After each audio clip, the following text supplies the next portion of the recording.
Ladies and gentlemen, joining me on the line as he does every week on the show to talk about the world of movies, entertainment, and everything in between. Friends, his name is Mike Reyes. He's from CinemaBlend, and he's just a super fantastic guy. Yeah. I am. How are you? You're pretty fantastic yourself. So I want you to take that bow as well. How are you doing today? I'm hanging in there. We're getting towards the end of the week, and, it just means more work, but it is what it is. What's funny in radio, people are always like, oh, I can't wait for Friday. In radio, Friday's the busiest day of the week because you're getting everything ready for the weekend, and you have to make sure, because all of a sudden, instead of doing like a day's work, you're making sure the station is set up for Saturday, Sunday, and then it has to be ready for Monday too. Oh, that makes sense. Oh, and then you have events that you have to go to. Yeah, it's there is no weekend in radio. So anyways, that's a completely different subject. Mike Reyes from CinemaBlend is on the line with me. We've got some big movies out this week. We got some cool streamers. We got some news. We have some deaths, unfortunately. Let's get into it. The big movie out is the new Joker. Joker 2 or Joker Folie. Mike, what do we think? Joker Folie. What do we think? Everybody's Joker for the weekend. What'd you think of this? I'm not avoiding the question at all. I am not. I'm actually not avoiding this question because I am not a fan of this movie. I was not a fan of Joker 1. And what's really funny is we're recording this on Thursday. I went Wednesday night to one of the 2 press screenings they were doing in the area. And I took my wife. And it was one of the rare times that she actually, it aligned with, like, there was a movie she wanted to see, and she had the time to go. So we went, and the reason both of us wanted to go see this was because of Lady Gaga, because I am not a fan of the first Joker movie. She didn't even see it. But then when it's like Lady Gaga as Harley Quinn in the Joker universe, it's like, okay, we need to give this a chance. And we came home with varying opinions. She liked it. She gave it like a 3 out of 5. Okay. And she said that she liked it because of certain things that happen in the film that I won't spoil for anybody here. Okay.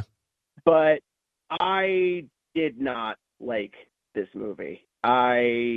This did not even need to happen because Joker Folie feels like it rehashes so much of Joker's story. And I know to a certain extent it was going to happen because this is, the trial of Arthur Fleck, and he is the joke man, and he did a bad, and he must be punished by law. And I hate to say it, the musical numbers are so out of place and awkwardly paced that I was annoyed with the musical numbers. And I hate saying that because that was one of the things that also drew me to this. It's like, okay, so you're going to do a pseudo-musical examination of Joker psyche and maybe celebrity culture, and I can kind of deal with that. And I came up with like a couple different pitches on how this could have worked better last night in discussing this with people than actually than the movie itself. And I have to warn everybody, if you want to go into this without spoilers, someone has already leaked the final scene on Twitter. Oh, really? And there's a lot of people that are talking about the ending because Monday was, not only did they already screen this for like junket press, but this past Monday was a fan event at AMC, I think. And I don't know if other theaters were doing it, but they basically had like the early screening for people who bought tickets in IMAX. And someone already has the full ending. That doesn't surprise me. Like the punchline to Joker Folie. Okay. We'll have to look that up. Well, I mean, no, we won't have to look that up. We're going to go see it. You'll have to look at it in a movie theater. I will say this. Or on Max. The plot is finally up on Wikipedia. I was more interested that for a while, there wasn't even a premise to this movie on Wikipedia. So the fact that there is now the plot. Yeah, this is something that they've been keeping under their hats for a good long while. And I summarized this with a friend because I had just thought about it this morning. Joker is like what happens if you took the story of the Penguin and made The Whale, made a movie like The Whale, where it's just so, it feels like it is so important and saying it has a message with all caps, but it's like, no, you're poking the message with your finger, but you're not actually committing to it, and you're not telling me anything interesting with it. going back to the first one, like, I didn't get why people thought it was such a moving piece of cinema. And that's just me personally. I just thought it was another movie, and I felt like it was a movie that didn't need the Joker. Like, you had this basic plot outline of this social outcast and make him into the Joker and put it in Gotham. After you see this movie, wait, do you care about spoilers? No. Okay, so you don't care about spoilers. So I'm going to issue a warning to our audience and to anybody who does want to go see Joker unspoiled. We are about to talk Joker spoilers. You'll have to skip ahead a little further after from this point. I mean, maybe we can put up a time code or something. But we're going to talk spoilers about Joker in 3, 2, 1. The thing that my wife liked about the movie, and what would have made a really good story for this, is, first of all, they sold us as Gaga's character being Lee Quinn. It's Harley Quinn. Yeah. Like, we find out her name is Harley Quinzel. So we find out that she's a rich girl from Gotham's Upper East Side or Upper West Side, I forget which. She basically is smart. She has a PhD, or she has a grad school degree. That's always been it. She voluntarily checked herself in to meet Joker, and then when he meets up with her again at the end, he's like, I'm no Joker. I'm Arthur. We can go run away and start our life together. She's like, we had the fantasy. I don't want this. And she just leaves him. He goes back to Arkham and then gets shanked to death by someone who becomes the next Joker. And if you look in the frame right after he gets shanked, the guy gives himself Heath Ledger's Chelsea smile. It is out of focus, but you can see him moving with the blade. And it's like, wait, are you really trying to like connect this to that, even if it's just like the timing doesn't work out? But like, you just want to connect this to like in like association, like a wink and a nod? No, that. Okay. This is just. I mean, you go back to that first one, and that I that's how I always felt about that movie. Like, I was more offended that you were trying to make me believe it was the Joker than if it was just some movie about a guy that finally something happens, he goes nuts, and he kills a guy on TV. Yeah, and like the reason my wife liked it is because they flipped Harley's story, because it's always been that Harley is being abused by the Joker, and she falls for his madness. But instead, it's the Joker. It's Arthur. He's not the Joker. It's Arthur falling for Harley's madness. All right. And then he gets his heart broken. It's like this movie consciously set out to undo everything the first one did, because I wonder if they didn't realize that the stan culture and people's view of the Joker would take the wrong lessons. And it's like, yeah, he's a man of the people, and this is this. And the whole point is supposed to be, even though it doesn't really tell the story the right way, look, any of us can go mad. And when the world ignores us and our systems betray us, anybody can be a Joker. Yeah. Not the Joker, but a Joker. And it's like, no, you didn't. You just wanted to remake a whole bunch of Martin Scorsese movies in the first one. And in this one, you wanted to do a pseudo-musical without committing to the musical. They should have committed to the musical. And then the whole thing opens with a Looney Tunes style recap of the big talk show murder. And it's like, great. So I can get a Joker movie with a Looney Tunes reminiscent opening, but I can't get Coyote versus Acme in a theater. Yeah. Mike Reyes from CinemaBlend. That should be your quote on the I'm sorry. poster. I gave this movie a chance. I gave it a chance because I never want to walk into a movie. When I walk into a movie and I'm not looking forward to it, I want my mind to be changed. Yeah. I love movies. I love going to the movies. I love talking about movies. And I never set out here to like just on a movie for the sake of doing it. If it's something that I truly do not like, I will usually give it grace and be like, look, this was not for me. These are my reasons for not liking it, but I can see where other people could dig in. But the Joker films are just one of those rare cases where it's like, no, I feel like you're not having a conversation about mental health here. You're not having a conversation about sensational media here. You're just, I don't know what you're doing here. Oh, Mike Reyes from CinemaBlend on the line with me right now as we talk about movies. So that's Joker for the I can't Joker say it. Yeah, exactly. Wow, talk about being banned. There's literally a whole running gag of him watching Looney Tunes. and like Pepe Le Pew cartoons are on, and I guess that's supposed to be the signal of like, oh, well, he keeps chasing Harley, but it's not gonna happen. Oh no. Oh, And like so clever. they telegraph that early on because his own lawyer tells him, like, do you know the truth about her? Her name is Harley Quinzel. She comes from money. Yeah. She voluntarily checked herself in. And then he was just like, is it true? Blah, blah, blah. When next time he sees Harley, and she's like, oh, yeah, blah, blah, blah, but I still love you, baby, blah, blah. But good. The bright spot is there are good performances. Like Lady Gaga and Joaquin Phoenix, I would love to see them in an actual musical or in another movie together because they do have this wonderful, weird chemistry as those characters, but it's just this movie does no favors to its actors. You know what movie instantly came to mind for them to do a remake of? What? Romancing the Stone. That would be interesting just because it's Romancing the Stone is such a mainstream comedy that both of them have the chops that they could lift that up even more. I don't know. Love that. I don't know why that's the first thing that came to mind, but it did. Mike Reyes from CinemaBlend on the line with me right now. All right, so that's Joker 2. Okay, wait. One last question. Okay. You put Joaquin Phoenix and Lady Gaga in the Douglas Turner roles in Romancing the Stone. Who do you put in for Danny DeVito? Danny DeVito. I was thinking that. I'm glad you said it. I agree. I mean, he's still alive. Why he likes not? to act. Yeah.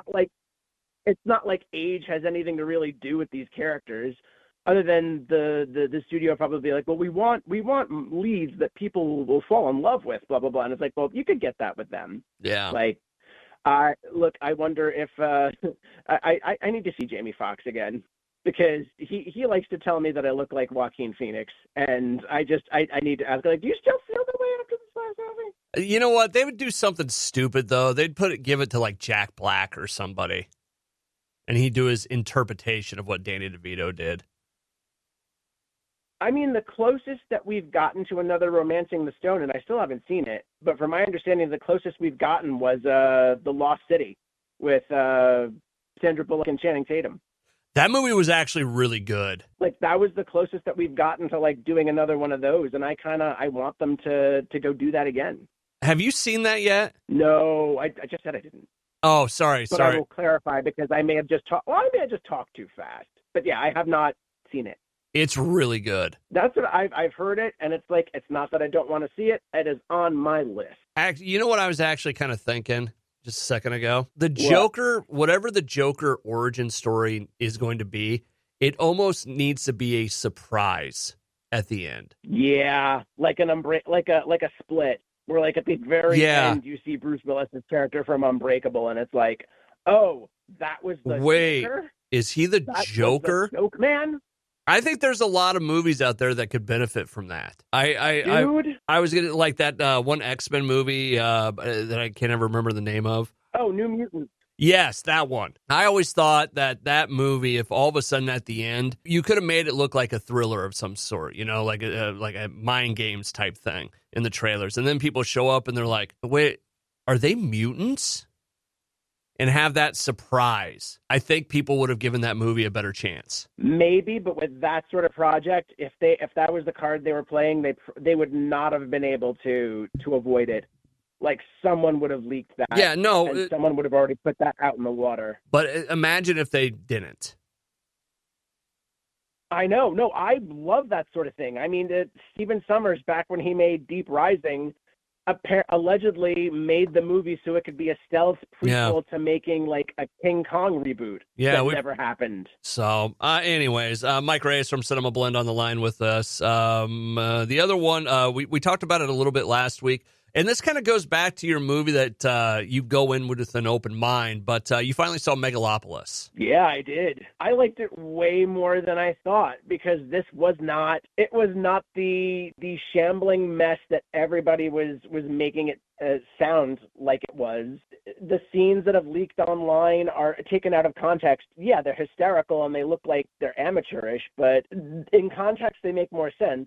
And also, I think the big thing everybody's forgetting about this is it's literally being sold as Megalopolis, a fable. So, like, a fairy tale, a heightened reality story where it's not supposed to be deathly serious, and it's going to get a little campy, and it's going to go certain ways. And it's going to be something that's supposed to identify to our times and teach us a lesson. And that's exactly what I got in this. I mean, it is a messy movie, but I think part of the reason it's messy is because it's like it's like the line from Hamlet. There's madness, but there's method in it. I think the movie is messy and throwing a whole bunch of things at us at one point, because the whole point is that's kind of what the world is right now. Yeah. Like a bunch of drama and spectacle and rumor and gossip and just all these things are thrown at us right now. And it's like, well, what if we actually stepped out of that? And focused on, we need to talk about the future. We need to do something for our species. We need to get it together. Otherwise, we're not going to survive. We need to pull our heads out of our and really concentrate here. Exactly. And that's what I got out of this. It feels like a companion piece to Speed Racer and Tomorrowland. In fact, Brad Bird, the director of Tomorrowland, he has a special thanks credit in the films. And in the end credit roll. And another thing I need to caveat is this is not me excusing any of the allegations against Francis Ford Coppola.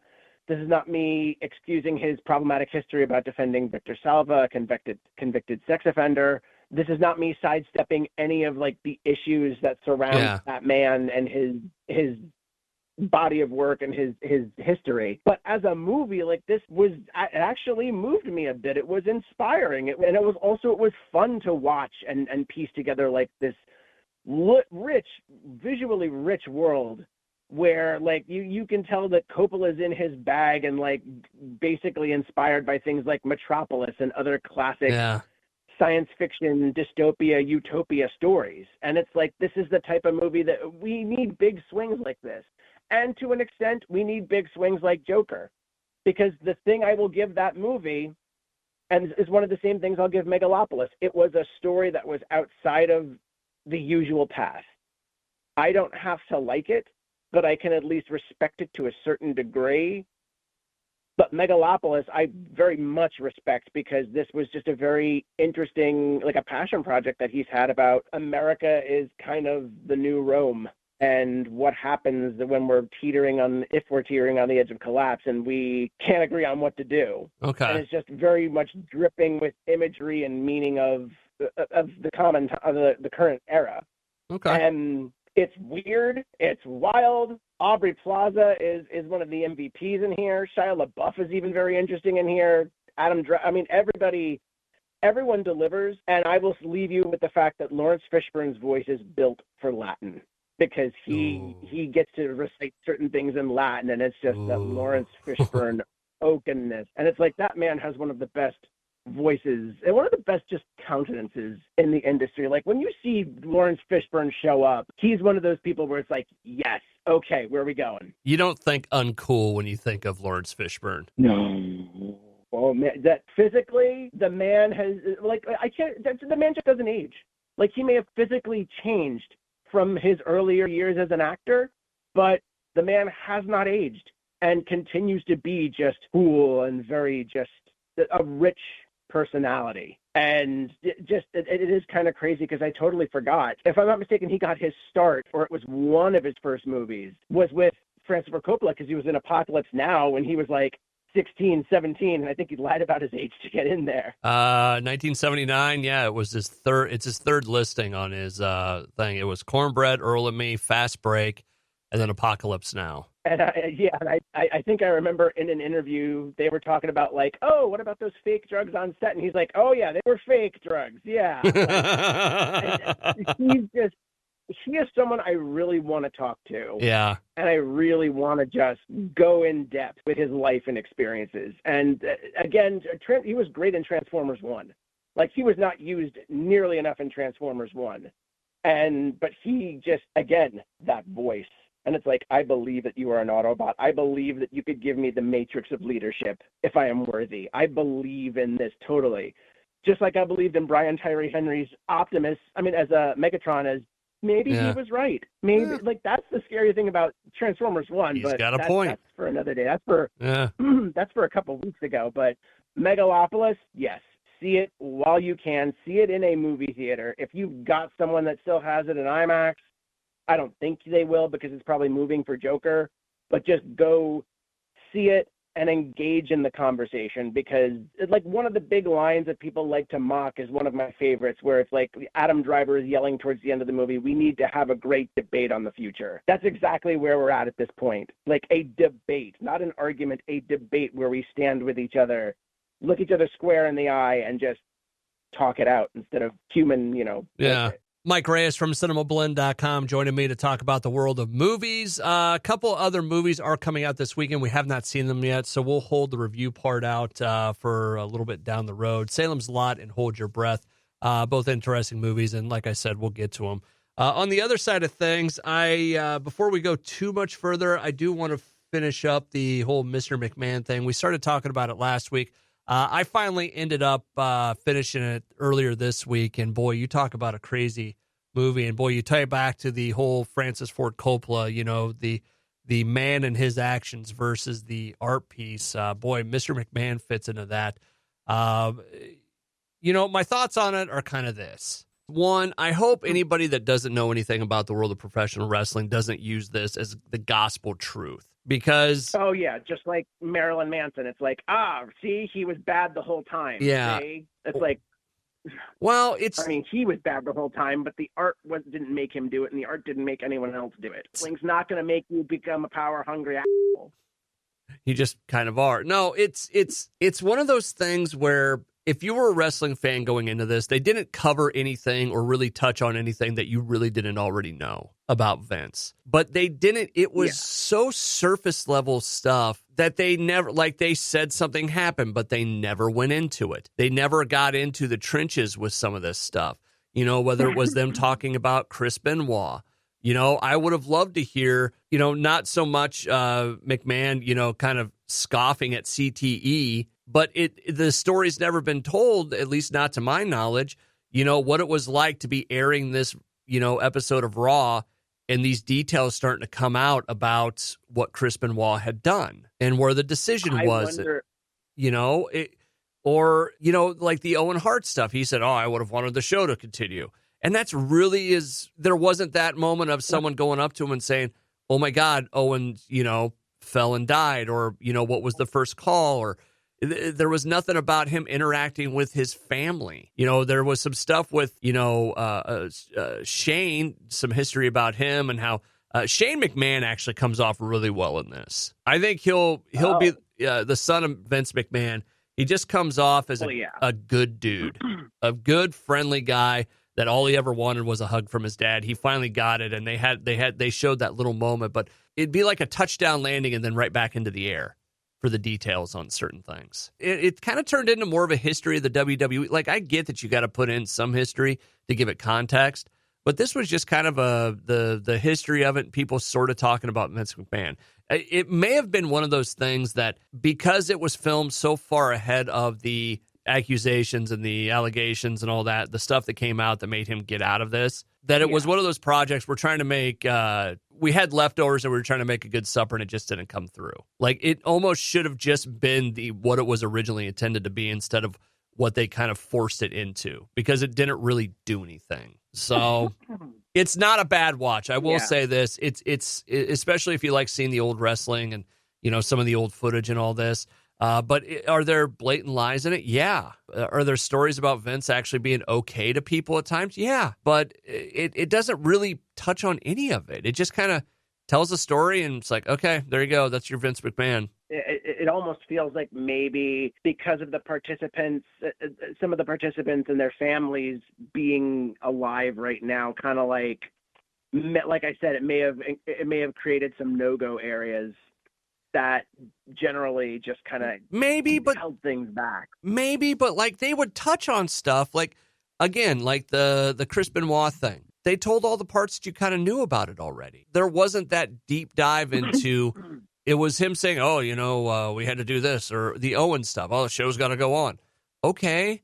But like, tell us about the day. Like, what were people, and they kind of blasted past some stuff where, like, a big one in wrestling history was the show after 9/11 and how big of a deal that was and how everybody came out and was really united and stuff. And Vince McMahon comes out in a Hawaiian shirt, not the usual suit and stuff. There was no substance to it. So again, I mean, for a wrestling fan or anybody that's kind of grew up with it, you kind of already knew a lot of this. For the person that's going to get into it, they're going to be like, oh yeah, wow. And it's like, you didn't really get anything. But anyways, Mike Reyes from CinemaBlend. If you get a chance, watch it. If not, I don't think you're going to miss out on that. It's essentially every other, wrestling history thing wrapped up into 6 hours. But the other one real quick before we move on to some news and whatnot, I did watch Agatha. You're a couple episodes behind, right? Yes, only the last two. Okay. I still have not watched this week's or the week before. I am leaning towards I don't like this show, especially after last night's episode. They kind of redid something they already did, and they tried to do it in a different way. And I get it, but I don't like Agatha, and it's not like that I don't like the lady that's playing her. I just don't like Agatha. Catherine Hahn. Yeah, I don't like her. It's I don't know, man. It's hard to explain, but we got done with it. I'm like, well, that was a whole lot of nothing.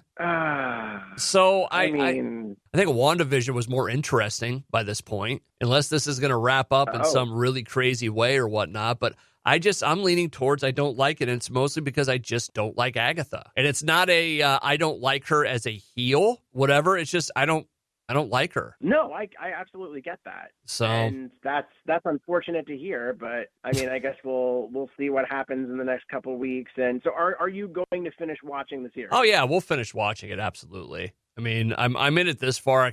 Like, there's a curiosity factor because I do like some of the other characters. I want to see what's going on with the kid. I don't want to spoil too much. They do say Mephisto at some point in this. So no, I remember hearing about that. So there's and a few. To mention, there's apparently Funko Pops that ruin some twists. Oh, really? So apparently the teen and Aubrey Plaza's identities may have been revealed according to the Pops. Oh, okay. I will look that up. So there are some things that I'm interested in, but here we go. I'm finding the article on it. I kind of want to give the reaction. He has to look it up because I can't say it out loud, so you people would get spoiled. Okay, I saw. Okay, so they are going that direction. Interesting. Allegedly. I mean, who knows? I wonder if that merch is real or valid, not. But yeah. Stuff like this does leak all the time. I mean, that even when it leaks, it's not always. I still remember when Winter Soldier was coming out, and they leaked a figure where it was like, "Oh yeah, Robert Redford's character's been Red Skull the whole time," and like nobody knew what was really going to happen with that because everyone was thinking, "Oh, Marvel, yeah, of course they're going to still do that. That's comic booky stuff." And then it's like, "Wait, no, what? The villain was bureaucracy and the American power hegemony? No." Mike Reyes from CinemaBlend. So we'll see what happens. I wish I had a better explanation for it. I'm just kind of here. I'm like, I don't like you. Yeah, and I'm wondering if I might like it more because I still do like Agatha. Yeah. And I love Catherine Hahn in this role. Like, it really is something where they realize this feels like a project where turning it back to Joker, someone was like, okay, I get it. You just wanted Lady Gaga to sing, but the 2+ hours that followed didn't justify that. So for some people, they may think, oh, you really wanted to cash in on Catherine Hahn stealing the show in WandaVision, and the rest of this may not justify it. I am curious to see how my mileage varies with this because, again, I still need to watch episodes 3 and 4. And if anyone wants to hear about my thoughts on episodes 1 and 2, our premiere week episode for Agatha has that.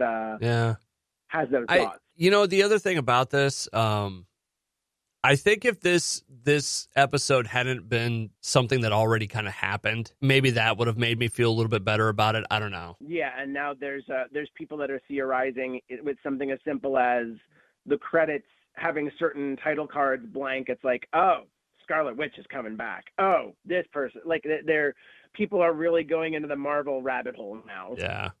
Well, of course, you had to. I mean, with the original WandaVision, how far we went with that. But anyways, Mike Reyes from CinemaBlend. That kind of wraps up some of the reviews for this week. Some of the news stuff. Boy, this John Amos stuff was kind of an interesting read this week. Of course, He sadly passed away, but he passed away a while ago. His son made the announcement this week, and it's been a week of celebrity deaths. I mean, it's, we talked about Dame Maggie Smith. Chris Christopherson passed away. Pete Rose passed away. You had John Amos. Who else? Who am I missing here? We had Dame Maggie Smith last week because that was when the show broke. Yep. I'm trying to think. Frank. Really I know what it was. Dikembe Mutombo was the other one, and then locally, which he had brain cancer. I did not know that. He was only 58. He was young. The one locally for us, the other one was Frank Fritz. You remember the show American Pickers? I don't know. On History, I believe. I don't watch it, but I did hear about his passing. Yeah. He's from Iowa. So, and they have, the show has some ties to Iowa, so that was big here. But the John Amos stuff, that came out the same day as like Frank Fritz and, the day after Pete Rose and Dikembe. Did his son ever say why they waited so long to tell everybody, or? I have not seen any sort of explanation. Okay. And not that they really need to give any. I mean, I don't want it to sound like this, that we need an answer. I just think it's curious that he passed away back in, it was like August 21st, I believe. 21st. And it's almost a month and a half later that the news came out. And I mean, that's a sad one. I liked him in all his parts. And his daughter apparently did not know until it was announced until the announcement was made recently. Oh, wow. It really is it's a huge loss, because John Amos is another person who had, like I said about Lawrence Fishburne, rich personality, a rich voice. Yeah. Like, you can hear him, you can remember him from things like Coming to America or Good Times. Like, he's one of those people that you mention him and without question, he snaps to the forefront. I forgot he was in Ricochet. Forgot he was in Die Hard 2. I need to see Ricochet again. I love that movie. Forget what Ricochet was. Did I see that? That was one of Denzel Washington's earliest movies, and it's John Lithgow is this psychopath he puts in prison. Okay. And then he vows to basically ruin his life. Oh, wow. I did think it was I thought it was interesting that you had the two dads from Coming to America passing away within a month of each other. Oh, that's just like I'm sure we mentioned it when we did the Dame Maggie Smith coverage, but she passed a year after Michael Gambon passed. Yeah. Like, to the day. Well, to John, we wish you nothing but the best in the great beyond. Mike Reyes from CinemaBlend on the line with me right now as we talk about the world of movies and entertainment.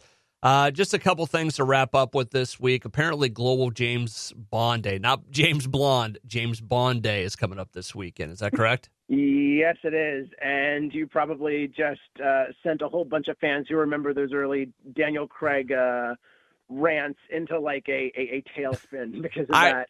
When I went to type out our notes earlier, I accidentally typed James Blonde, and it made me giggle. So yeah, and Prime Video is actually celebrating because they put out a post saying that all 25 James Bond movies are available on Prime to stream. But the problem is Casino Royale is only available with a Paramount Plus subscription add-on.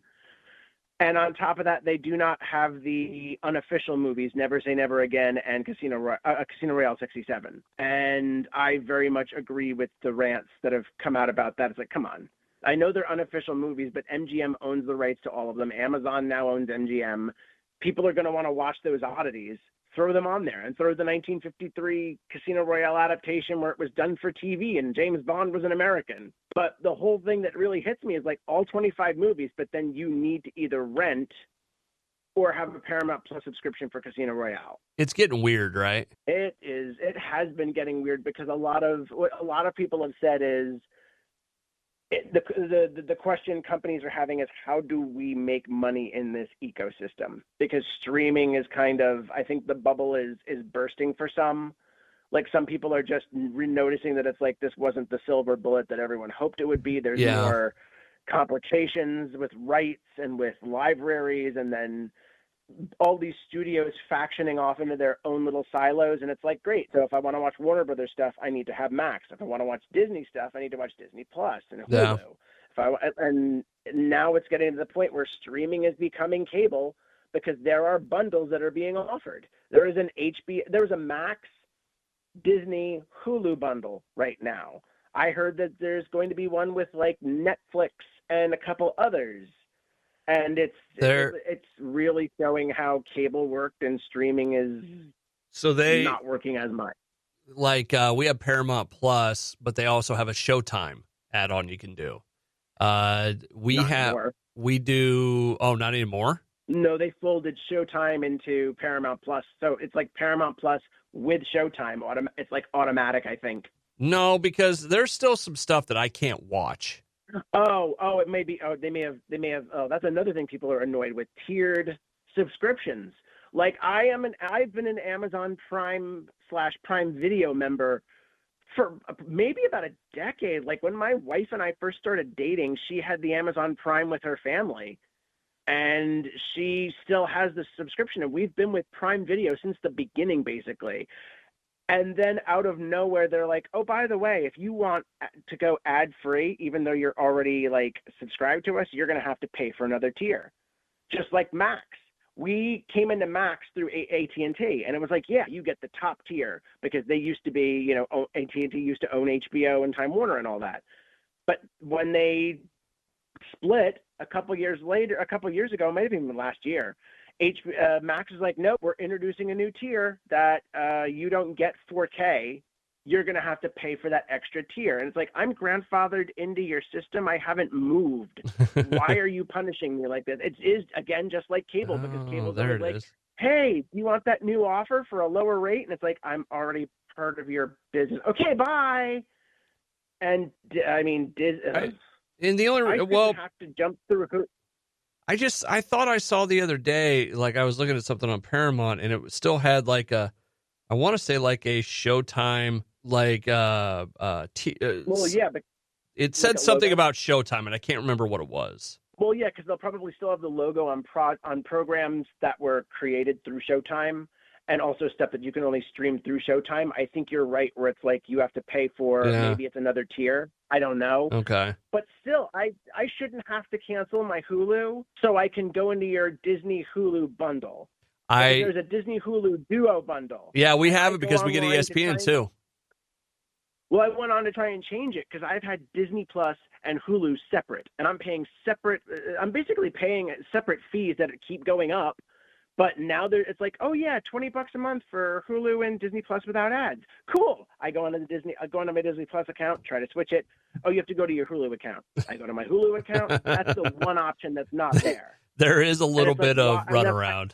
I have a feeling what I have to do is I have to cancel my Hulu and then just sign up for the bundle through Disney Plus. But first of all, my login's supposed to work through all these sites. So you can't tell me that this is that complicated. No. But also, I don't want to totally get rid of the Hulu app because you aren't porting my preferences and my cues from Hulu to Disney Plus. So I don't want to have to try and figure out where I am in Bob's Burgers or where I am in whatever series I'm watching again. I just had a mystery answered, though. Oh, I like answered mysteries. Well, it's not a big one. I remember seeing a couple articles yesterday about Indiana Jones removed from Disney Plus, and then when I was looking up the Paramount thing to try and find what I was telling you about with the Showtime deal, cult classics, all the Indiana Jones movies are now on Paramount. That is it. Oh, not all. And a friend of mine was asking me yesterday, why did this happen? And I read because there was a news graphic from one of our competitors that was like, Indiana Jones removed. It's everything but some documentaries and the Dial of Destiny. Now, the thing that this is pretty much, it's the truth. I just don't have a thing in front of me confirming it, but it pretty much confirms it from what you've just said. Paramount distributed the first 4 Indiana Jones movies. And that was before Lucasfilm got bought by Disney and they made Dial of Destiny. So what probably happens is it's a similar case to Harry Potter, which is shared between Peacock and Max. Yeah. And it's like Warner Brothers is the home studio. Okay. So they hold a stake. But Comcast and Universal hold a stake because that's in their theme park. And that was probably part of the deal for the theme park rights. And allegedly, I think I saw a report recently saying that Comcast is suing Max and Warner Brothers because they're making that new series and they have like no part in it. Okay. So I'm very curious. I need to see how that pans out. But I think it's one of those cases where Paramount and Disney Plus have an agreement to share custody because it's like, yeah, it's a Lucasfilm project, but Paramount distributed the first 4. Yeah. Paramount gets the first 4 every now and then. They come back to Disney Plus every now and then. They bounce libraries and you don't know who's on which, and you just go and buy the discs anyway. And everybody lives happily ever after. Mike Reyes from CinemaBlend joins me every week to talk about movies. You know what, dude? I think we'll end it there. That's a good spot. Don't go see Joker this weekend, or go see it. I don't care. You do you. I say people should go see it if they want to be in the conversation and if they want to actually experience the film for themselves, whether you're a fan or not. As much as I will sit here and facetiously say, don't go see that movie. If people really want to go see something, I won't dissuade them from it. It's just I want to hear people engage with the material. And it's like that's the reason to see anything, really. It's like watch any movie for the experience, to know what you like and what you don't like. I am going to just watch it on TikTok. Oh, I'm sure it'll be there by the weekend, and I am not condoning that. Neither of us are condoning that, but come on. I am. Watch it on TikTok. Deadpool and Wolverine. Watch it on TikTok. You found a whole live stream of Deadpool and Wolverine. I did. I found that. Your point about had it not been so late one night, I could have watched Beetlejuice. That annoys the shit out of me because it's the vertical TikTok, and this is a landscape, not a portrait view. And just stop. Good enough for me. Go to the movie. I say that, like I said, I actually like it. I like going to movies, don't get me wrong, but like when they come up, I'm like, oh, here's Deadpool Wolverine. I'll watch this for a little bit. It doesn't matter that the sound's crap and someone's holding their phone the wrong way. Yeah, it's fine. I can hear them chewing on popcorn. It's fine. So. Oh yeah, that's wonderful. People taking 40x reactions while the movie's running. It's like, stop it! You're gonna lose your phone if you keep doing that because it's gonna fling out of your hand. Those things are wild in the right context. Mike Reyes from CinemaBlend joins me every week. Thanks so much, man. You have a good weekend. You too.